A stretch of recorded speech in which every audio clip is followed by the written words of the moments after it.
Is it a tropical depression? Storm na yata. No? So nakita ninyo yung weather.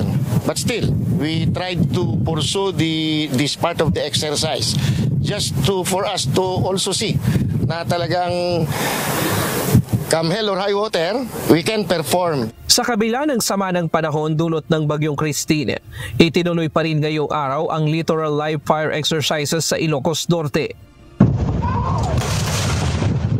Ang senaryo, may dayo ang sasakyang pangdagat na nais dumaong para sakupin ng bansa, kaya bilang last line of defense sa dagat para hindi umabot sa pampang ang mga kalaban, didepensa ang Philippine Marines gamit ang kanilang mga assets. The drill is to prevent this inward vessel to be within our territory. Kaya your Marines, your armed forces responded by preparing the guns, and when it was confirmed that indeed it is an aggressive vessel, we fired them. Ginamit ang dalawang 105mm howitzer ng Philippine Marines na kayang abutin ang target sa layong 11 nautical miles o halos nasa 12 nautical territorial waters at dalawang fire support vehicle na mounted ng 90mm. Matagumpay ang pagsasanay sa kabila ng bahagyang pagkaantala dahil nakaranas ng pabugso-bugsong hangin at malakas na pag-ulan. Well, that is expected sa inyong mga Marines. You establish us for that purpose, to defend the homeland.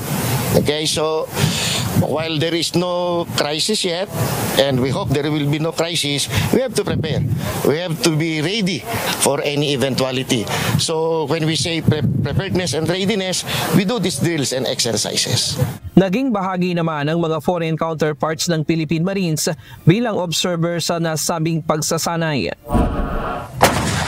Ipinasubok din sa mga sibilyan gaya ng mga reservists at mga media kung paano paputukin itong 105mm howitzer. Well, for you to try it. This is how your Marines do these things. Na with a little bit of training, you can do it, or probably you can join our reservists. Nitong araw ng Linggo, October 20, isinagawa din dito sa 4th Marine Makusog Brigade kasama ang United States Marine Corps at Japan Groups of Defense Force ang Humanitarian Assistance and Disaster Response Exercise bilang paghahanda at pagtugon sa sakuna. Binigyang diin sa pagsasanay ang kahalagahan ng kolaborasyon sa pagitan ng mga ahensya ng pamahalaan gaya ng PNP, PCG, BFP, DRRMO at AFP Reservists, gayon din ang pakikipagtulungan ng maraming bansa sa pagtugon sa mga sakuna. Sumasalamin ito sa matibay na samahan ng Pilipinas, Estados Unidos at Japan. Being together and do these things is indeed a plus factor. Sabi nga, they would not or we could not do it alone, but together within us, your military and your other government agencies plus our allied forces, maganda yung naging outcome. Kasama sa mga bansa na lumahok sa kamandag exercise ngayong taon ang United States, Japan, Republic of Korea, United Kingdom at Australia. Ang France, Thailand at Indonesia naman nagpadala ng observer. Ryan Lacanlale, UNTV News and Rescue.